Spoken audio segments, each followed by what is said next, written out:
Array को initialise करने के दो तरीके बताए थे आपको। एक तो था एरे लिटरल वाला कॉन्सेप्ट, दूसरा था एरे कंस्ट्रक्टर वाला कॉन्सेप्ट। तो यहां पर मैंने एक वेरिएबल लिया let ARR is equal to, एक मैंने ब्लैंक एरे क्रिएट कर दिया। अब इनिशियलाइज कैसे भी कीजिए, दोनों तरीकों में से कोई सा भी यूज कीजिए आप। और सबसे पहला काम क्या है मेरा, मुझे इस एरे के अंदर कुछ एलिमेंटों को ऐड करना है। ऐड करने के लिए ARR, मैंने कहा भाई 0 इंडेक्स पर यहां पे जाना चाहिए राहुल। मैंने कहा ARR 1 इंडेक्स पे जाना चाहिए 20। मैंने कहा ARR 2 इंडेक्स पे जाना चाहिए मेरा एक Boolean value true. Different type के डाटा टाइप हो गए इसके, एक मेरा स्ट्रिंग है, एक मेरा नंबर है और एक मेरा बुलियन है। अगर मैं चेक करूं ARR को, इस ARR में है क्या, तो यहां पर console dot log ARR direct print कराता हूं तो यहां पे एरे ही उठ के आना चाहिए। इसको रन कीजिए, और रन करने के लिए यहां पे क्या करना होगा, नोड स्पेस, फाइल का नाम है array.js। तो यहां पर हमारा पूरा एरे उठ के आ गया। तो अगर आपको इस एरे के एलिमेंटों को प्रिंट कराना है तो मैंने कल बताया था आपको लूप चला देंगे।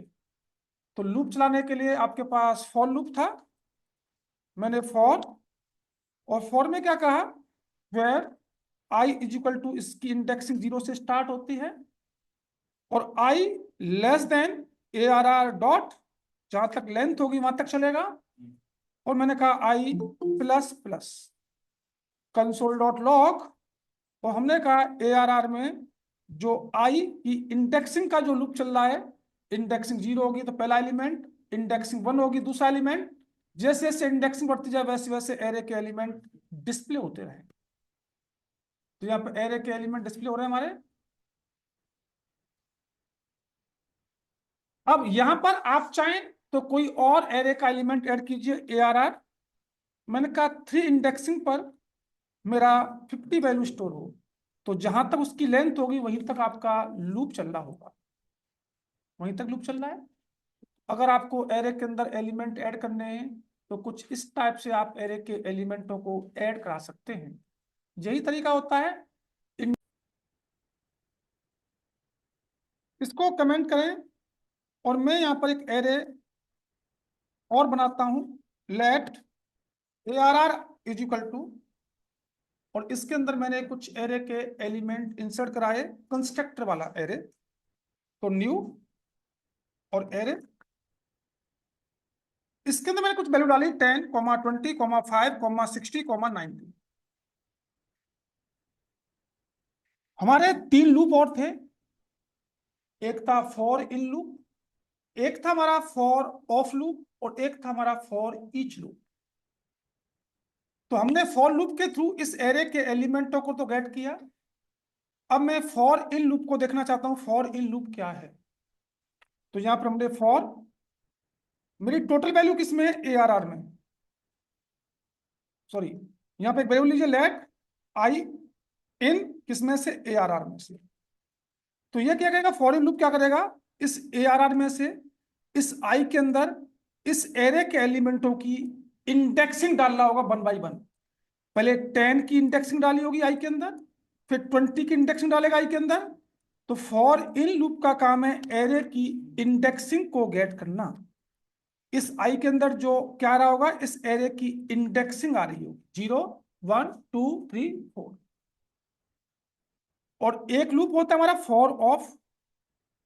फॉर ऑफ का काम है एरे की वैल्यू को गेट करना।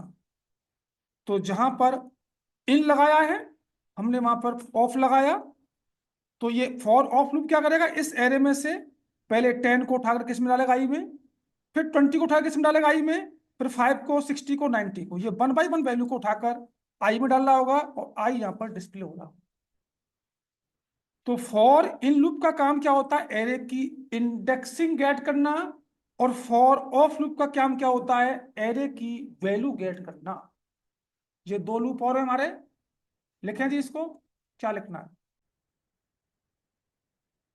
मेरे पास एक और एरे है। अब मुझे इस एरे के एलिमेंटों को अपडेट करना है।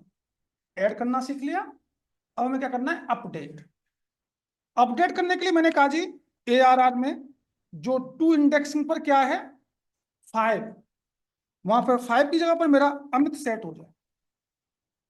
मैंने कहा ARR जो 3 इंडेक्सिंग है, 3 इंडेक्सिंग पर क्या है, वहां पर हमारा 100 सेट हो जाए। अगर मैं कंसोल डॉट लॉग करता हूं ARR को ही प्रिंट कराता हूं, तो यहां पर देखेंगे एरे के एलिमेंट हमारे अपडेट भी हो चुके होंगे। अपडेट हो रहे हैं जी। अगर आपको अपडेट करना है तो कौन से एलिमेंट को अपडेट करना है उसकी इंडेक्सिंग मेंशन करते हुए आप उसके अंदर जो वैल्यू डालनी है तो वो क्या करेगा, उस वैल्यू को इस वैल्यू से ओवरराइड कर देगा, मतलब अपडेट कर देगा। और अगर आपको एरे के अंदर किसी एलिमेंट को डिलीट करना है तो डिलीट करने के लिए डिलीट ARR, हमने कहा टू इंडेक्सिंग पर जो है एरे वो डिलीट हो जाए। तो टू इंडेक्सिंग पर क्या हमारा 5, कंसोल डॉट लॉग करूंगा मैं ARR को, तो यहां पर टू इंडेक्सिंग वाला एरे डिलीट हो गया, तो वहां पर एक एम्प्टी बन गया होगा, एम्प्टी एरे बन गया। उसकी इंडेक्सिंग चेंज नहीं होगी, एम्प्टी बन जाएगा। एरे का एलिमेंट डिलीट हुआ है, उसकी इंडेक्सिंग डिलीट नहीं हुई है। एरे का एलिमेंट डिलीट हुआ है, उसकी इंडेक्सिंग डिलीट नहीं हुई है, इंडेक्सिंग अभी भी है, वहां पर एम्प्टी दिखा दिया उसने। तो लिख लें जी, आप अपडेट भी कर सकते हैं और इसको डिलीट भी कर सकते हैं, जो भी एलिमेंट। यहां पर मैंने एक और एरे लिया, where let ARR is equal to, मैंने इसमें कुछ वैल्यू डाली 10, 5, 20, 60, 70, 90, 88, 17। और हमें क्या करना है, इस एरे को सॉर्ट करना है। लेकिन सॉर्ट करने के लिए हमें किसी प्री डिफाइंड मेथड यूज नहीं करना। प्री डिफाइंड मेथड होते हैं लेकिन प्री डिफाइंड मेथड यूज नहीं करना। तो यहां पे हमें जरूरत पड़ेगी नेस्टेड लूप की। तो मैंने सबसे पहले फॉर लूप चलाया और मैंने कहा let I is equal to, indexing 0 से स्टार्ट है, कहां तक चले, I less than ARR dot, जहां तक लेंथ होगी वहां तक लूप चलेगा मेरा। तो हमने कहा आई प्लस प्लस, पहला लूप चल गया। मैंने दूसरा लूप चलाया, let j is equal to, j कहां से स्टार्ट होगा, I+1, जहां से आई स्टार्ट हो रहा है उससे एक आगे से मेरा जे स्टार्ट होना चाहिए। मतलब आई स्टार्ट हो रहा है 10 से तो जे स्टार्ट होगा 5 से, यही मतलब हुआ। कहां तक चलना है, j less than ARR dot length, जहां तक लेंथ होगी वहां तक चलेगा। तो हमने कहा जे प्लस प्लस, इसके अंदर हमने एक इफ कंडीशन ली और इफ में हमने क्या कहा, ARR जो आई है अगर ये ग्रेटर है ARR जे से, तो हमें यहाँ पे एक थर्ड वेरिएबल लेना है, लेट PMP। तो इसमें छोटी वैल्यू को साइन कर दो, छोटी वैल्यू कौन सी है, ARR जे वाली। अब ARR जे वाली में आप बड़ी वैल्यू को साइन कर दो। बड़ी वैल्यू किसमें आपकी, आई में, ARR आई। अब IMT हो गया तो ARR आई में आप बड़ी वैल्यू को साइन कर दो। बड़ी वैल्यू कौन सी है, टेम्प में। तो मैंने बताया था आउटर लूप की वैल्यू एक स्टेप चलती है, इनर लूप हमेशा शुरू से एंड तक चल रहा होगा। इसमें से क्या देगा, जो छोटा होगा छोटा रिप्लेस कर देगा इस जगह पर और ये रिप्लेस हो जाएगा इस जगह पर, एक प्रोसेस हो जाएगा। फिर आई स्टार्ट होगा यहाँ से, जे स्टार्ट होगा यहाँ से, फिर इनमें कंपेयर करेगा कौन सा छोटा है, उस छोटे को रिप्लेस कर देगा यहाँ पर, ये रिप्लेस हो जाएगा यहाँ पर। पूरा प्रोसेस कंटिन्यू चलता रहेगा। अगर मैं कंसोल डॉट लॉग करता हूँ और कंसोल डॉट लॉग में कहता हूँ जी ARR, तो यहाँ पे चेक करेंगे ये हमारी वैल्यू प्रिंट होकर आ रही होगी। सॉर्ट हो गया, 5, 7, 10, 17, 19, 20, 60 हो रहा है जी। देख लो। हेलो, राधे राधे जी। बढ़िया बढ़िया, आप बताओ। अच्छा,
ठीक है जी।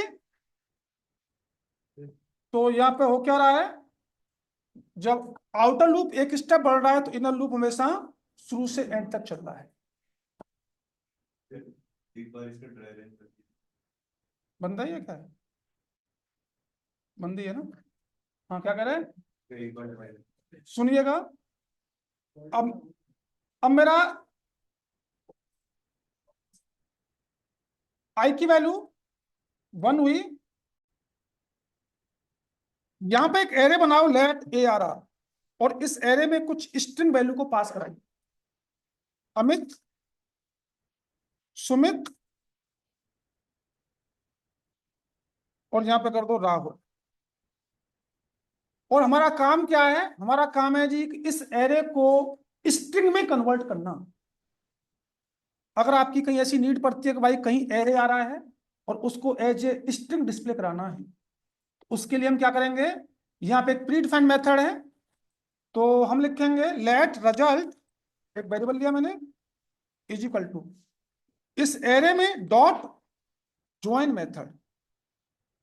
ज्वाइन मेथड लगा हमने, कहां से स्ट्रिंग बनाना है, मैंने कहा जी जहां पर एक स्पेस दे दो कोमा की जगह पर। तो अगर मैं कंसोल डॉट लॉग करूंगा किसको, रिजल्ट को, इसने क्या किया होगा, इस एरे को एक स्ट्रिंग में कन्वर्ट कर दिया। कन्वर्ट कर दिया मतलब जो जो एरे का एलिमेंट आ रहा है हमने दे दिया जी, वहां पे स्पेस आ जाए, एक एलिमेंट के बाद दूसरे एलिमेंट में क्या आ जाना चाहिए, स्पेस। तो यहाँ पे देखो स्पेस बन के आ रहा है दोनों के बीच में। तो अगर मैं डायरेक्ट ए आर आर को प्रिंट कराता तो क्या आता था, एरे आता था नहीं आता था।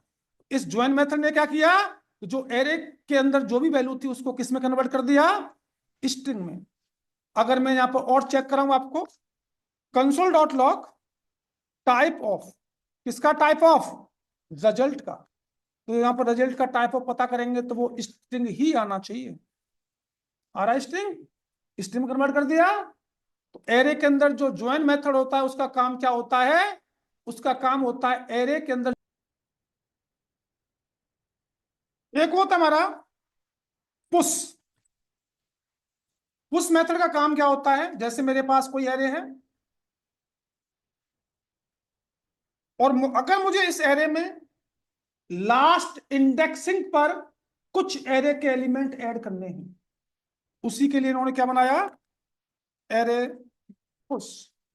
मुझे क्या ऐड करना है, सपोज कीजिए मुझे ऐड करना है एक एरे का एलिमेंट हरी। तो ये हरी जो ऐड होगा कहां पर होगा, लास्ट इंडेक्सिंग पर, यहां पर ऐड होना चाहिए। कंसोल डॉट लॉग, अगर मैं एरे को प्रिंट कराता हूं तो यहां पर देखेंगे राहुल के बाद एक इंडेक्सिंग बनाते हुए इसने इस एलिमेंट को ऐड कर दिया होगा। और एक होता है हमारा एरे पॉप। एरे पॉप का काम क्या होता है, लास्ट इंडेक्सिंग वाले एलिमेंट को रिमूव करना। तो लास्ट इंडेक्सिंग पे कौन सा एलिमेंट है, राहुल, इसने राहुल वाले एलिमेंट को रिमूव किया होगा इस एरे के अंदर से। किया है जी। जो पुश होता है वो हमेशा लास्ट में ऐड करता है, और जो पॉप होता है वो हमेशा लास्ट वाले एलिमेंट को ही रिमूव करता है विद इंडेक्सिंग। इंडेक्सिंग भी इसकी डिलीट हो रही है। दो और होते हैं यहां पर, एक कमेंट करके एक होता है हमारा एरे डॉट शिफ्ट, और शिफ्ट का काम है हमारा इसको जीरो इंडेक्स पर, सॉरी, जीरो इंडेक्स पर जो एरे का एलिमेंट है उसको डिलीट करना। जीरो इंडेक्स पर क्या है आपका? अमित, डिलीट किया। और अनशिफ्ट का काम है जीरो इंडेक्स पर ही एरे के एलिमेंट को ऐड करना। एक होता है हमारा अनशिफ्ट, और यहां पे हमें ऐड करना है हेलो। तो जो हेलो ऐड होगा वो कहां ऐड होगा? जीरो इंडेक्स पर, अमित से पहले। चेक करें जी, इसने अमित से पहले उस एलिमेंट को ऐड भी करा दिया होगा। करा रहा है।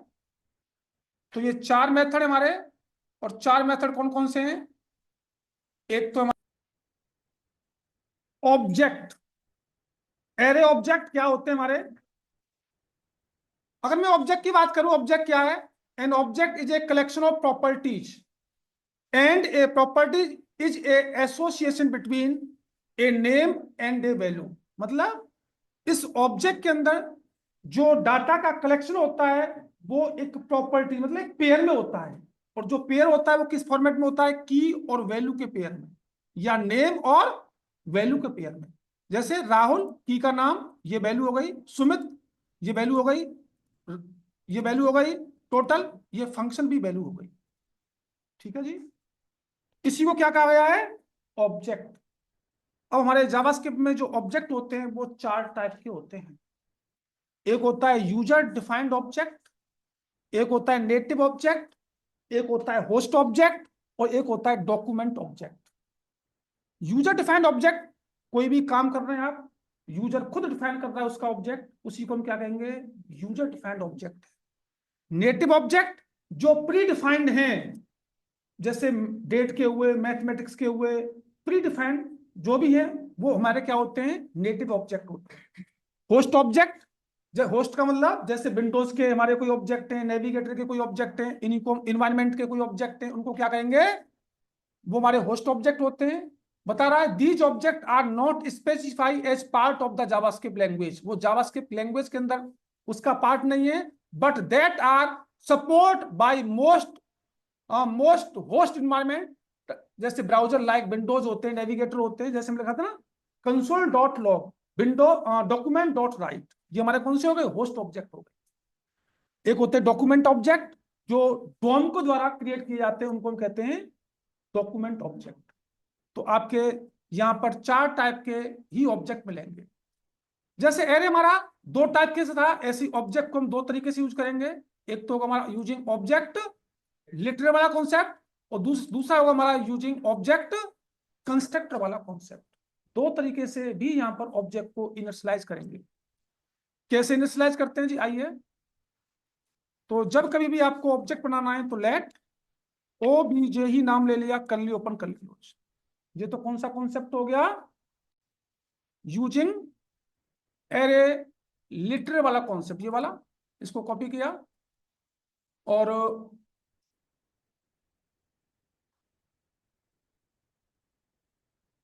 वहां पे पेस्ट किया। और दूसरा कौन सा होता है हमारा? Let O B J is equal to new नाम का कीवर्ड, एक ऑब्जेक्ट नाम की क्लास है वहां पर, और इसके अंदर आपको अपना ऑब्जेक्ट डालना होगा कर्ली के अंदर। ये तरीका रहेगा। तो ये कौन सा तरीका हो जाएगा आपका? ये रहेगा हमारा कंस्ट्रक्टर वाला। तो यहां पर आप इसको कंस्ट्रक्टर के थ्रू गेट करेंगे, ऑब्जेक्ट कंस्ट्रक्टर। जैसे एरे को डिक्लेयर करने के दो तरीके थे, सेम ऑब्जेक्ट को भी यहाँ पे इनिशियलाइज करने के दो तरीके हैं। दोनों का सेम मतलब है, बस जब आप कंस्ट्रक्टर के थ्रू बनाएंगे तो इन्होंने क्या कर रखी होगी? ऑब्जेक्ट एक क्लास बना रखी होगी। उस क्लास का जैसे ही आपने ऑब्जेक्ट बनाया, उसके अंदर जो भी कंस्ट्रक्टर होगा वो ऑटोमेटिक कॉल हो जाता है। यही मतलब है इसका। अब इनमें जो आप डाटा डालेंगे वो डाटा एक पेयर में होगा। कैसे होगा पेयर में? यहां पे लिखा मैंने नेम कॉलन अमित। कॉलन से पहला वाला जो होता है वो की या नेम होता है, और कॉलन के बाद वाली जो होती है वो वैल्यू होती है। कॉमा लगाइए, इसकी एज 25, कॉमा लगाइए, इसकी city is equal to Agra. इस तरीके से डाटा डालना होगा आपको। सेम चीज कॉपी की, इसमें पेस्ट किया, दोनों का रिजल्ट सेम ही आएगा। ये हमने इनिशियलाइज कर दिया ऑब्जेक्ट। और ऑब्जेक्ट के अंदर हमेशा जो डाटा आता है वो एक पेयर में ही आता है, की और वैल्यू के पेयर में। यहां पर अभी ये सिंगल ऑब्जेक्ट बनना है, यहाँ पे मल्टीपल ऑब्जेक्ट देंगे तो उसके लिए एरे का यूज करना पड़ेगा, वो बताएंगे आपको। अब अगर मुझे इसमें से गेट करना है तो गेट करने के लिए कंसोल डॉट लॉग ओबीजे, इसके दो तरीके हैं गेट करने के। ओबीजे डॉट की का नाम किसको गेट करना है, मुझे नेम को गेट करना है, नेम आ चुका होगा, कॉमा लगाया। ओ बी जे डॉट की का नाम क्या है, एज आ चुका होगा, comma O B J dot key का नाम क्या है, सिटी, सिटी आ चुकी होगी। सेम इसको भी इसी तरीके से गेट कर लेंगे, और यहाँ पे क्या नाम बन जाएगा, OBJ2। यही है जी, चेक करो दोनों का सेम रिजल्ट आना चाहिए, सेम रिजल्ट आ रहा है ये दोनों का। इस तरीके से इसको इनिशियलाइज करेंगे और गेट करेंगे, या फिर मैं इस तरीके से भी यूज कर सकता हूं क्या, इसको कमेंट किया और यहाँ कंसोल डॉट लॉग और OBJ में कौन किसको गेट करना है, मैंने कहा नेम को, तो नेम की जो भी वैल्यू होगी वो उठ के आनी चाहिए, हमें तो उठ के आ रही है, कॉमा लगाया। दूसरा तरीका कौन सा रहेगा, OBJ, दूसरा तरीका क्या है, दूसरा क्या है हमारा, एज, एज भी आ रहा होगा। आप इसको डिस्ट्रक्चरिंग भी कर सकते हैं, डिस्ट्रक्चरिंग करते हुए भी वैल्यू को गेट कर सकते हैं, तो डिस्ट्रक्चरिंग का कॉन्सेप्ट हम आगे बताएंगे, अभी नहीं। फिलहाल में आपको जो गेट करना है OBJ dot name, OBJ dot ये, इस तरीके से गेट करेंगे। हमारा एरे और ऑब्जेक्ट डिस्ट्रक्चरिंग भी होता है, वो डिस्ट्रक्चरिंग कैसे होगा वो आगे देखेंगे, अभी नहीं इसको देखेंगे। मैंने यहां पर पहले यहीं पे कीजिएगा, एक में ये तो सिंगल ऑब्जेक्ट हो गया, पहले एक मल्टी ऑब्जेक्ट को बना के दिखाता हूं, फिर उसको मैं एस्टिमेट की फाइल में डिस्प्ले कराऊंगा। तो जब मल्टीपल ऑब्जेक्ट लेने हैं आपको तो एक एरे बनाना पड़ेगा। मैंने एक एरे बनाया, एरे से डिक्लेयर होगा, तो इसके अंदर पहला ऑब्जेक्ट कर ली ओपन कर ली क्लोज, मैं लिखा नेम अमित, कॉमा एक इसकी एज 20, कॉमा एक इसकी सिटी, मैंने किया सिटी, मैंने किया नोएडा, एक डाटा हो गया, कॉमा लगाएंगे। दूसरा ऑब्जेक्ट, तीसरा, चौथा, जितने भी देने इनकी वैल्यू अलग अलग कीजिएगा, बस इनकी वैल्यू डिफरेंट डिफरेंट कर दो।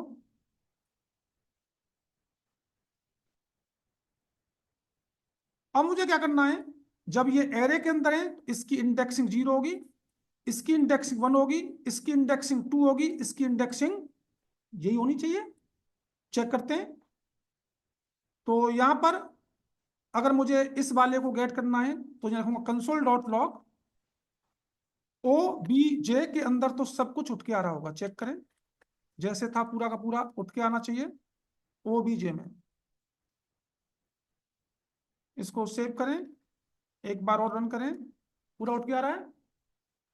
और अगर मुझे ये वाला चाहिए तो इसकी क्या देनी पड़ेगी, इंडेक्सिंग, कौन सी इंडेक्सिंग, 0, तो ये फर्स्ट वाला उठ के आएगा, चेक करें, फर्स्ट वाला उठ के आ रहा है। तो इसका भी नेम चाहिए तो मुझे क्या लिखना पड़ेगा, डॉट, तब जाकर नेम आएगा इसका। तो अगर मुझे सारे नेम चाहिए एक साथ तो मुझे क्या करना पड़ेगा, इस एरे की इंडेक्सिंग का लूप चलाना पड़ेगा, चलाते हैं। एरे की इंडेक्सिंग का लूप चलाने के लिए मैंने फॉर लूप, मैंने कहा let i is equal to 0, i less than OBJ dot length और i प्लस प्लस। अब क्या क्या चाहिए जी, कंसोल डॉट लॉग, मैं लिखा OBJ में i इंडेक्सिंग डॉट नेम। अब सारे नेम एक साथ उठ के आ रहे होंगे आपके, उठ के आ रहे हैं जी, जब लूप चला दिया, फिर प्लस लगाया, डबल कोट्स स्पेस दिया, फिर प्लस OBJ में आई इंडेक्सिंग की क्या चाहिए, डॉट एज, सारी एज उठ के आ रही होंगी आपकी, आ रही है। फिर मैंने प्लस लगाया, फिर डबल कोट्स स्पेस दिया, फिर प्लस OBJ में आई इंडेक्सिंग की क्या चाहिए मुझे, चिट्ठी। तो जब आपका नेस्टेड या मल्टीपल एरे ऑब्जेक्ट होंगे, यहाँ पे क्या हुआ, ठीक है जी। तो इस तरीके से सारी वैल्यू गेट हो गई। अगर आपके पास मल्टीपल ऑब्जेक्ट हैं तो आपको एरे बनाना पड़ेगा, तभी आप मल्टीपल ऑब्जेक्ट की वैल्यू डाल सकते हैं। और जब एरे बन जाएगा तो आप वहां पर क्या करेंगे, लूप चलाते हुए सारी वैल्यूओं को डिफरेंट डिफरेंट गेट कर लेंगे। लिख लें जी।